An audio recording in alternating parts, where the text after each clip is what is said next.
Good morning, First Christian Church. If you haven't read today's passage, you really should. It's a surprising and somewhat crazy story. But here's the thing. There's lots of misapplications that we might draw from it. I believe that it's helpful to view this story and really others like it within the context of the greater biblical narrative. I'm quoting here, but the theme of the Bible has been described like this.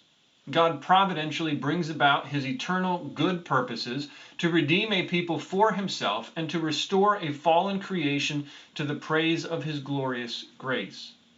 This is helpful, for otherwise it's tempting to look at a text like Judges chapter 4 and become grossed out or maybe disillusioned. So here's the story. The Israelites again rebelled and did what was evil in God's sight. God disciplined them by allowing a king named Jabin to overpower them and to cruelly oppress them for 20 years. In response to their cry for help, God raised up a woman named Deborah to lead them.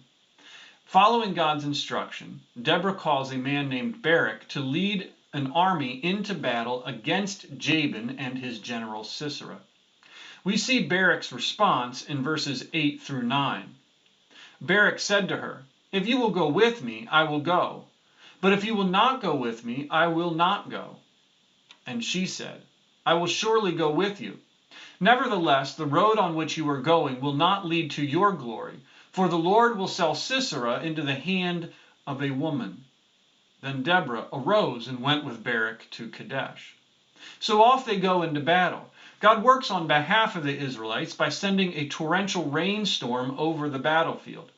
This has the obvious negative effect on the usefulness of Sisera's 900 iron chariots, and Israel wins a decisive victory that day. Sisera, the general, escapes on foot, and as he's fleeing, he gets lured into the tent of a woman named Jael. Jael hides him until he falls asleep, at which point she kills him by driving a stake through the side of his head. There are many things that warrant further study in this text, but I'll just focus on two of them. First, remember how this story fits into the greater narrative of the Bible.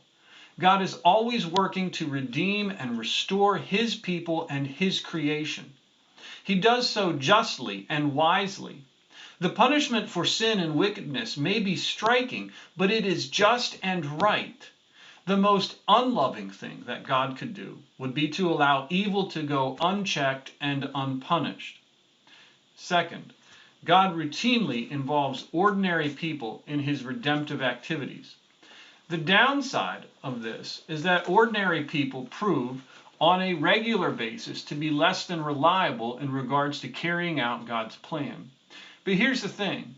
Note that Barak's failure to obey and boldly lead the army of Israel did not in any way thwart God's sovereign designs. Jael teaches us that when we act in accordance with God's will, anything is possible. Jael would have been exactly nobody's pick to be the hero of this battle, but she was. And this was in line with Deborah's prophetic word. Remember what the Apostle Paul writes in 1 Corinthians chapter 1, verses 26 through 29. "For consider your calling, brothers. Not many of you were wise according to worldly standards. Not many were powerful, not many were of noble birth. But God chose what is foolish in the world to shame the wise. God chose what is weak in the world to shame the strong. God chose what is low and despised in the world, even things that are not, to bring to nothing things that are, so that no human being might boast in the presence of God." So let's boldly follow God's leading.